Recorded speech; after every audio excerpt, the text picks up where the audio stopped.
morning, beautiful people. Welcome back to the second hour of LoveBabz, LoveTalk. I'm Babz Rawls-Ivy. I am delighted this morning to talk to Auntyland Film Festival founder and director, the lovely, talented, and the beautiful Sylvia Wong Lewis. Good morning, sister. Hi, Babs. I'm so happy to see you and be with you this morning. Oh my gosh, I've been thinking about this for such a long time to sort of get you on, just to actually not even to talk about Auntie Land Films, just to talk about all the doggone gardening that you do and the cooking that you do.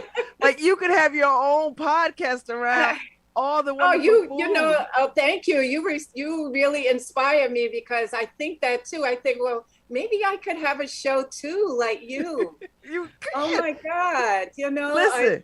I'm just so excited to be on your show and I listen to your show and you inspire me so much and I'm so honored to be here with you. Oh, that is so. This is a Oh, treat for listen. me. Let me tell y'all something about Miss Lewis. For she worked in as a journalist for 30 years and an artist and a chef before becoming a filmmaker at 60. So the pandemic hits, you're sitting in your garden, you meditate, you're summoning the butterflies, you're growing all these beautiful vegetables, and somehow or other you're like, you know what? I want to be a filmmaker. Uh-huh. Uh-huh. Yes. And then you get this call from a young lady who says, you know what? I believe we are related. Can you tell me about our people? Yes, did that really touch my heart? That's how I started Auntyland actually, because Auntyland really is like a blog and a website and a place for stories. And I became a filmmaker just trying to explain to that young lady who turned out to be my niece. And I don't want to say what sibling, whose child she is, but she called me out of the blue and I kind of knew she was born, but I was told that she was with her father's people. So I didn't know where she was really. But she called me and she was still a teenager and she said, Auntie, I've been in foster care all of these years and I don't want anything from you. I just want you to tell me who I am. What were my grandparents like? Who was your mother and father? Because they're my grandparents. And I'm telling you, Babs, her story and her call just touched my heart so deeply. And so that's when I started Auntyland really as a place to like share and make help the generations connect with each other. And so I kind of sent her to my ancestry.com page and there's census stories and photographs and things like that. But she still had a lot of stories. Not stories, she still had a lot of questions. So then that's what led me to become a filmmaker at 60 years old. So I created this. This is crazy because, No, it's so inspiring. I love this story so much. It's so inspiring. I had been a journalist, as you said. I've been a journalist already for 30 years. So, finding stories and telling stories, I've been doing that. So I created this film called From Shanghai to Harlem. And it's an immigration migration story of our family, which is the story of many of our families in America, right? It's a story of the West Indian Caribbean side, and it's the story of my Southern Mississippi, Louisiana side. And I was trying to explain to her who we were, how we came together, what the migrations were from the Deep South, from Trinidad and Guyana, Venezuela, China, because I'm a Chinese Trinidadian. My mother's Chinese Trinidadian, and her father's from Guyana. So I was trying to explain that.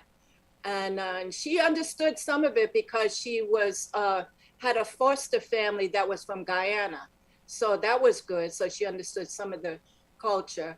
And I was just trying to explain to her what it was like when our families, there were different migrations. It's kind of like a history story, right? Our family stories. Like maybe your family too. I remember you have a Jamaican story, I think, right? I don't have a Jamaican story. I you know what? I spent so much time with Jamaicans that I feel like I do have a Jamaican story. Oh, I thought you had like ancestors there or something. I did. Oh, okay. Oh, we got to get to your story. I'm gonna Yeah. get you on Auntyland. I'm gonna get you on Auntyland, and we're gonna get to your story. Girl, I'll be Oh, happy to that's do whatever you tell me to do. So yeah. you make this film. Uh-huh. You made this film because you wanted to put the pieces together? Yes, I wanted to put the pieces together, and I did it from the point of view of I'm telling a story to a teenage girl. So if you watch the film, and it's a short film, it's like 6 minutes long. If you watch the film, you can see it's very clear. I'm just saying, okay, this is where we were. This is where the family started out, and this is how things. This is where they came from. This is where they went, and the story's ongoing because we're still digging and we're still looking for history and our history because of slavery and colonialism has Mm-hmm. a lot of created a lot of problems in trying to trace everything and document everything. So it's kind of a genealogy story in a way, but it's also a narrative about American history because my family migrated from the deep South from Mississippi in 1919 to Harlem. And then my Caribbean side, they came on a ship, on different ships to the island or Statue of Liberty. Some of them came into Virginia. They came in on ships, and they came and landed in Harlem too.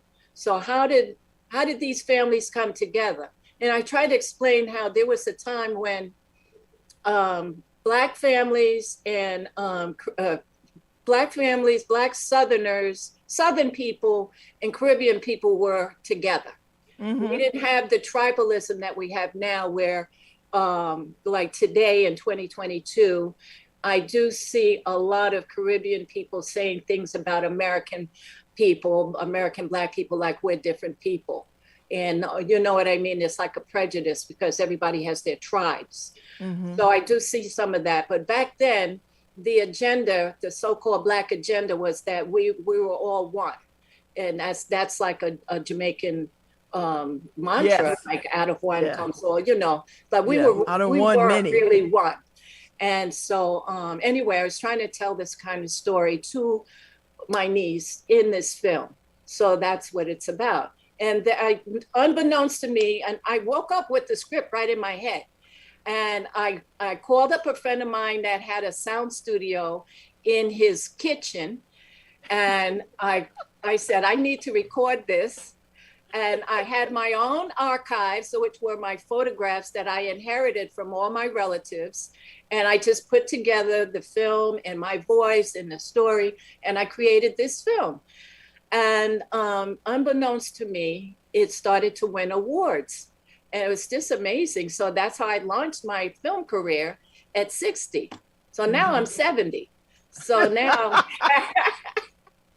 I'm so uh, inspired.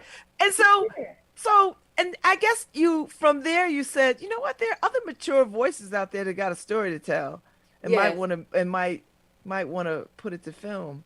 yeah. And so Auntyland is in its what, second year, third year? What year is this? Well, Auntyland itself has been around for like 4 years now, but the film festival is actually very new. So, and I'll just tell you, there's an Auntyland, kind of like magazine. There's an Auntyland holiday that I invented too, I because of saw that. I think it's in March, right? yep, Like we it's have to in March start because for Women's celebrating. History Month and International Women's Day. And, and that marks a day where women and girls' work is really recognized. And I thought that, well, all of the aunties in the world need to have their day.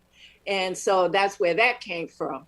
And then, as you said, I was in the quarantine. I was on my roof in my garden, watching my bees and my butterflies, feeling isolated. And I was like, I want to feel connected.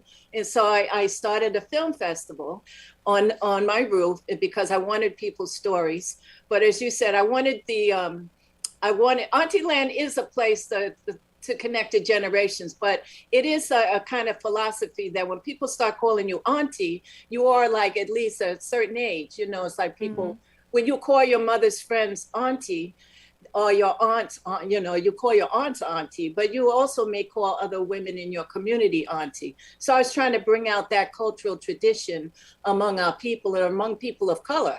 I think that this exists among Black families, Caribbean families, even Chinese, Asians. There's this whole on when you refer to the aunties, you're really talking about the women in your community. Yeah, and And the so older women. the mature And women. so you embrace the word auntie because I've had Yes. conversations with women who hate it. Like there's like, I oh know. I saw Oprah hates it. She's like, "Don't call me auntie," you know. And I saw that Ava DuVernay said, "You know, I'm not your auntie. Don't call me auntie."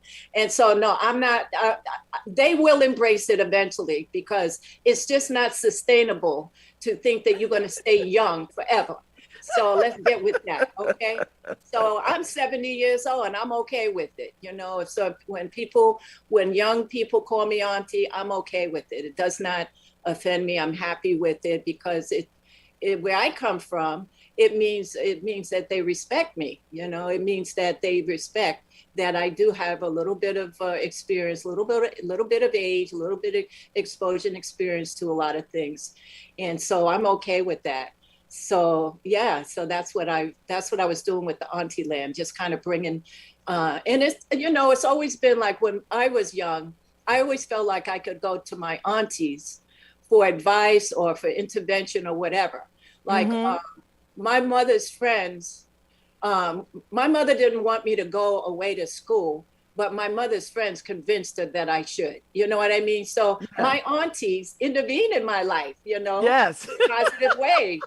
So, you know, it's kind of like your mother might say whatever, but then your aunties will say, you know what, you need to listen to your child. Your child has some ideas and maybe, you know, will help her and, you know, be beneficial or whatever. So I was trying to get with that, you know, the value and attention goes to mothers and grandmothers, but very rarely do they really focus on the aunties. So that was where I was coming from.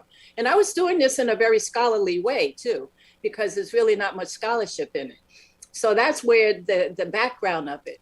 But then fast forward, while I'm in quarantine, I just wanted to be connected with people. So I wanted to come up with this idea of having a film festival, a digital online film festival, since I knew we couldn't connect with people.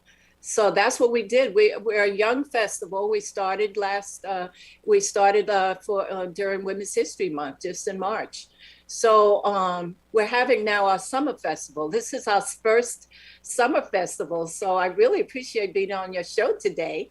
I'm excited about it because when I Uh, saw it, I was like, it's a little early for the film festival. And then I was like, oh, it's a summer festival. So what has yeah. the response been like, Sylvia? Well, what was the initial response for your first film festival? Oh Did you my get a God. lot of folks sending you, Yes, I was getting films? so many, I was getting so many films and I was getting so many, I was getting a lot of encouragement and support. People sending me, you know, like congratulations and encouragement, just saying, "Oh, I'm so glad you're doing this. Why didn't I think of this?" You know, that kind of thing. Because it was an industry piece that industry people have told me that there is no other film festival that really wants to hear from filmmakers who are mature, who are 50 and older.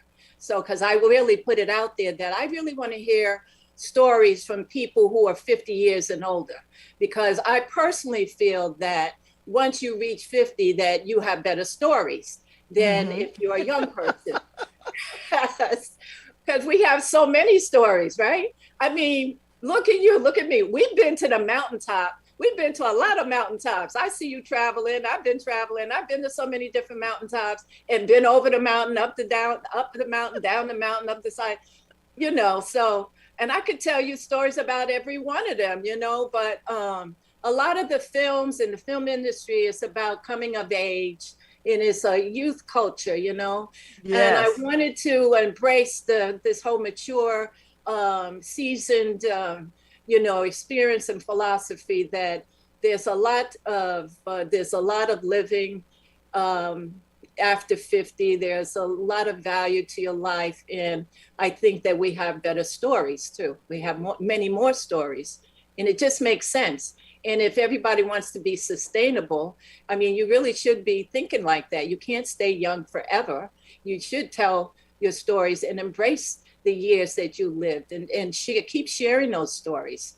So that's to me, is the point of the film festival, is to just document that and have a legacy of having a film festival that really embraces the multi-generational kind of efforts to connect the generations, the old and the new, and also to give value to the stories that are older and more I mature. love when you say that we can see through the patriarchal false scripts. We need to tell, write, and show our stories in literature and film that tell the full sweep of womanhood and BIPOC life. I love that. And that we are all born artists, but our Yeah, artist souls get smashed down by life. Talk a little bit about that, Sylvia, because I think that yeah. is fascinating. Yes, I do feel that we're all born artists. And I think it was Picasso that said that. And he was saying that society, the way society's set up, is that we lose that wonder and that openness. We're born with it as children, as babies. We're wondering what's going on in the world and everything, and we're open to everything. And then no matter what culture that we're born into, Italian culture, Chinese culture, whatever, the traditions kind of like smash that down. It kind of dampers it, and puts kind of like a lid on it. And but being an artist really is freedom and it's expression. And I think that we need to be able to share our visions and our stories and our paintings, or whatever it is that is our art, our cooking, our designing, whatever it is. But what happens is that a lot of us care about what people think. They're afraid of criticism. They're afraid of what people are going to say about you and all of that.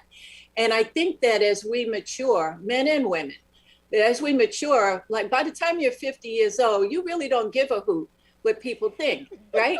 You kind of like let that go. And if they, you say, oh, I'm not going to wear white in September because that's not allowed. At 50, you don't care. If you want to wear white, you're going to wear it. That's You it. don't care. Somebody says, oh, you're not supposed to wear white. You're like, so what? I'm wearing it. What you going to do about it?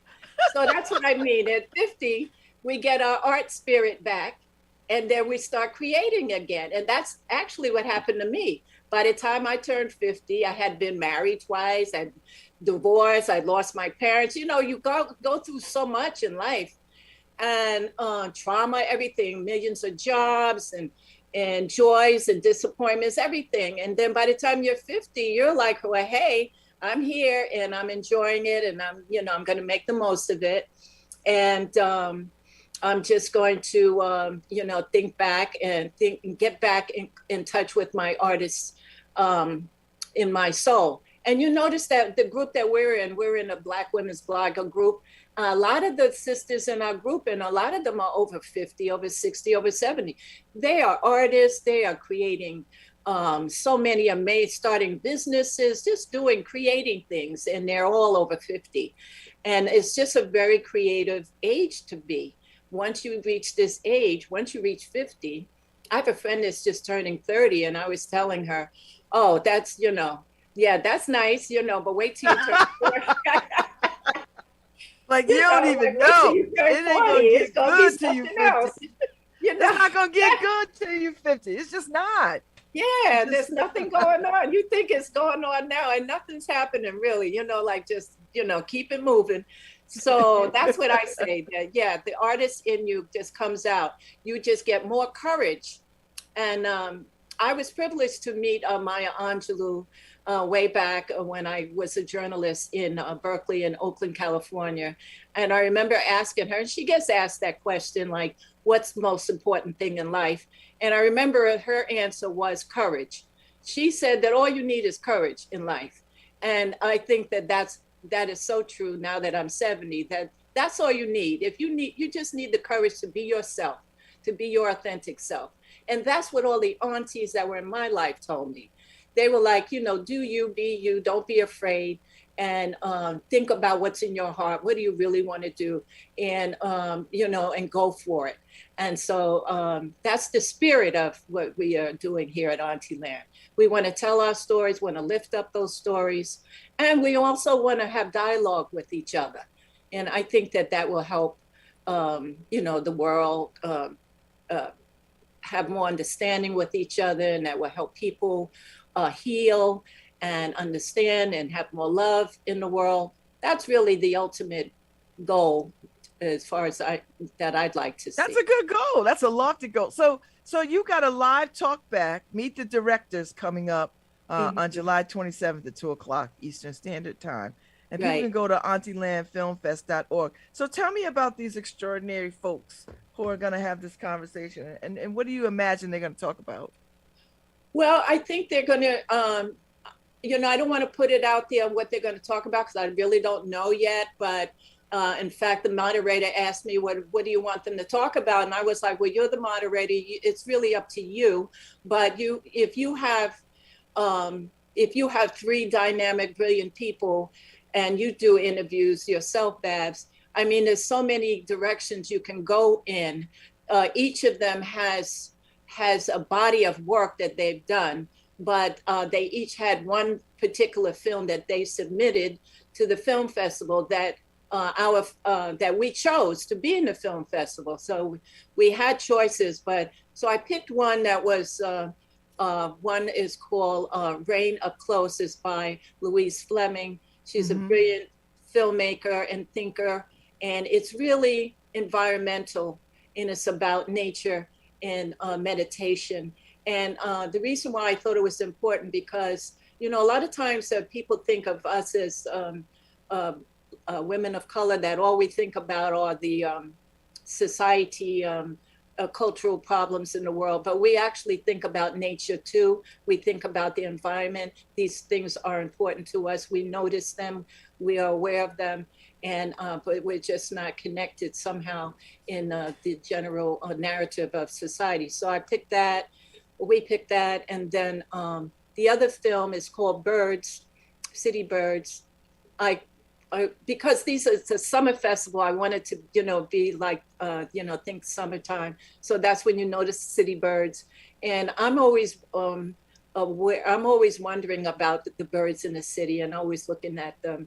And I remember seeing, looking at them and thinking that I had a friend that lived out in the country, and she was saying, oh, you should come over to my house. I'm out here in Pennsylvania, and we have nature and birds. And I remember saying to her, you know what? We have birds in the city too, like, it's not like we don't have birds here, So that's not going to be the reason why I'm going to come see you in the country. So that's why I thought that this film is just a wonderful tribute to the city birds. And that's by Kristen Reiber Harris. That's right, by Kristen Reiber Harris. And then the other one really touched my heart. It's by Craig Barbosa, and it's called "It's a Fuller Brush Man," and it's a tribute to his father, but it's also a tribute to, I don't know if you remember the Fuller Brush Man, but it makes me. It's kind of a nostalgia too, because it makes me think about the brushes that we had when we were growing up. What did your mother brush your hair with? Probably the Fuller Brush Man sold your mother the brush. I know we had a Fuller Brush Man that came and sold all of us the brushes, and that we had, and the brooms. And that was the thing. It's like people don't realize when you talk to young people and say, well, somebody came and sold your brushes. I said, yes. Yes. And we actually got encyclopedias like that. Yes, too. I was just having that conversation. Yes. We had we had 2 sets. And we had the Black America, that little 4-volume, 3-volume set. Exactly. Yeah. That I still have. Right. So that's from my childhood. Exactly. So that film is called The Fuller Brush Man. It's really not about the Fuller Brush Company or anything, but it's really the filmmaker's tribute to his father. And his father is aging, and you can see that too. So I thought it really fit in the Auntyland kind of mission, in that it's a tribute to someone who's mature and communicating with them. It's he is a young person communicating to his father. And then I think it kind of goes all the way, you know, to as he gets at a celebration for his birthday. It's really a lovely story. So that's what those films are about, a little bit. But each of them, Craig Babz is a professor and a brilliant writer. Kristen, she's an amazing artist, an animator, and film person. So the three people, and also the moderator, she is a talented filmmaker herself. And so I believe you're going to hear a very wonderful, lively, wonderful. And that's Pat Doyen. Is that how you Yes, say Pat that? Doyen. She's the Okay. moderator of that program. So Okay. we're excited about that. And so, like you do a show all the time, I guess is normal for you, but for us, you know, we're excited to do this, and because, as you know, when you have a show, you have people and they're sharing stories and ideas, and you just love, you know, you really love to do that and lift up their stories and bring it to people. Yeah. So So what's that's next what for we do. so when you get past the summer, are you getting geared up for the film festival? When is Yes, it yes. happening in the fall, in Well, the it spring? happens for Women's History Month is in March. Okay, We March. begin, well, I was going to tell a flashback a little bit is that there's also the summer, we had a summer program with students at Auntyland. Oh. So there's also the other part of the summer festival is that I have three students who are working with us, and they curated kind of like their own little festival, and so we have their films too. So there's 9 films in that, and so you'll get a chance to see what the students curated, because you never know what young people are thinking about. Yeah. And so I think that their lineup is really, really amazing. And I might say that we were looking at the summer program would be a chance to have more longer films, because we're really we really specialize in short films. And that I think that you can tell a lot of stories. And like my first film, which is kind of a documentary, it was 6 minutes long. So I think you can tell a lot in a short film. So Oh yeah. Yeah. the lineup looks like it's almost all short films. So Yeah. check that out. All they have to do is go to auntylandfilmfest.org, and they can see. You can just click on it and watch it. There are live links to all of the films. And the film festival for the summer is running now through August 31st. So we try to make it so with having this whole thing of having a digital space is so freeing, right? Because you don't have to get a ticket. You don't have to stand online. You don't really even need a reservation. All you need is your computer or your phone, and you just click on it and you can watch it when you want. And Yeah, you I can love see it. how long the film is. It tells you, oh, this one is 3 minutes, that one's 4 minutes. You can decide what you want to do. And so I was very pleased to see what the students curated, what they thought was their top. I asked the 3 of them, what are your top 3 films that you think people would like to watch? And I just asked them, and it was very simple. I said, we're keeping with the mission of Auntyland, which is multicultural and multi-generational, but primarily people of color. And so all of the films are really about that and cover that.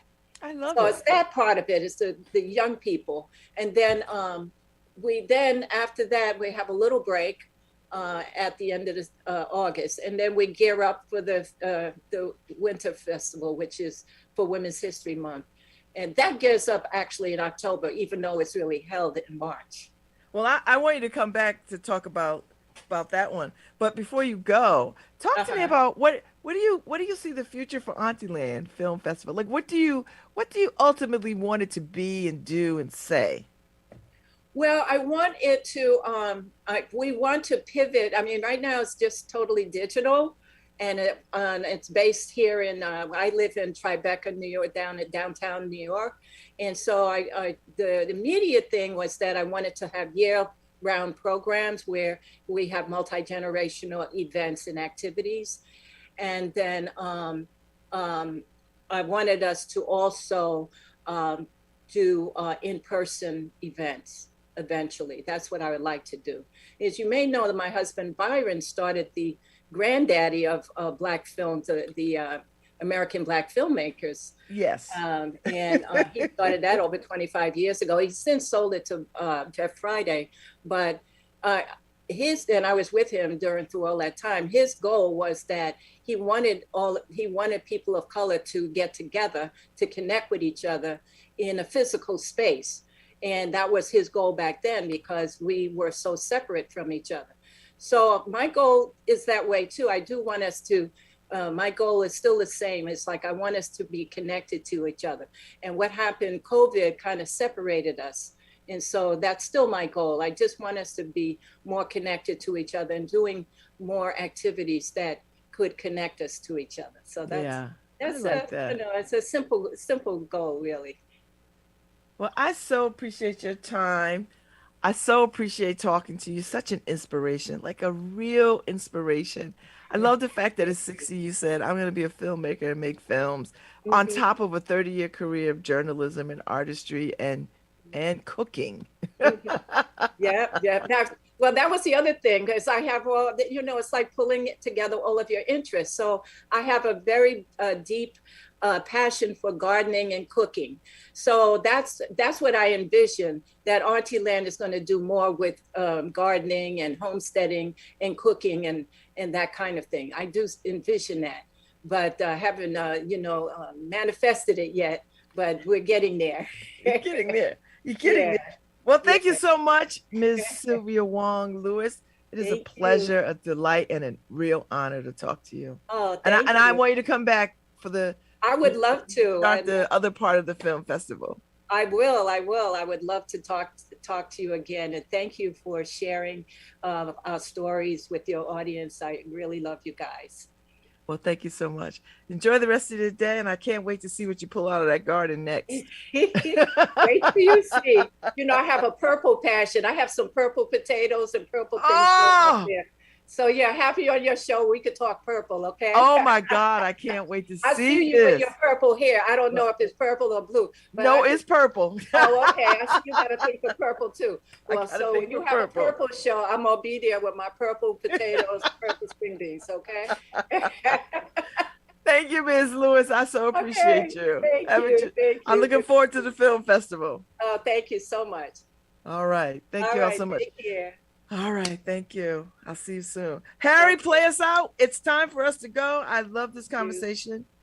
This was great. Play us out. And I'll be back tomorrow just for an hour because I got a commitment at 10. And Paul Bass will sit in for me, I think. Or somebody will sit in for me tomorrow. I think it's Paul Bass. But otherwise, I'll be back on Thursday. I'll see y'all.